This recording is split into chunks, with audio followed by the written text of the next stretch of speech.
সফলতা একটা journey, it's not a destination.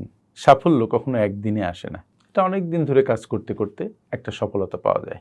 জীবনে যত সফল মানুষ আপনি দেখেছেন, যাদেরকে আমরা স্মরণ করি, তারা কেউই সাংঘাতিক কষ্ট ছাড়া সেখানে পৌঁছাননি।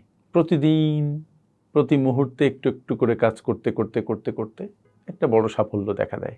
10তলা বিল্ডিং একদিনে তৈরি হয় না, ইটের পরে ইট কন্টিনিউয়াসলি অনেক মানুষ কাজ করতে করতে করতে করতে একটা 10তলা বিল্ডিং তৈরি করে। কিন্তু যখন তৈরি হয়ে যায় তখন আমরা সবাই সেটা দেখি, আনন্দ পাই, কিন্তু এর পেছনের বেদনার কাহিনী আমরা জানি না, এর পেছনের পরিশ্রমের কাহিনী আমরা তখন মনে করি না। তাই তুমি যাদেরকে সফল দেখছো, মনে করো যে তারা সেখানে একদিনে পৌঁছায় নাই, অনেক দিন কন্টিনিউয়াস পরিশ্রম করতে করতে সেখানে পৌঁছিয়েছে, অনেক ত্যাগ তিতিক্ষা করেছে। তাই তুমিও ছোট ছোট কাজ শুরু করো, একটু একটু করে সামনে যাও, সফলতা তোমার হাতের নাগালেই থাকবে। আর যদি তুমি সেটা না করো, তুমি নিশ্চিতভাবেই ব্যর্থ হবে। ব্যর্থতার দায় অন্য কারো নয়, সফলতার যে পুরস্কার এটাও তোমার। সুতরাং শুরু করো, একটু একটু করেই সামনে যাও।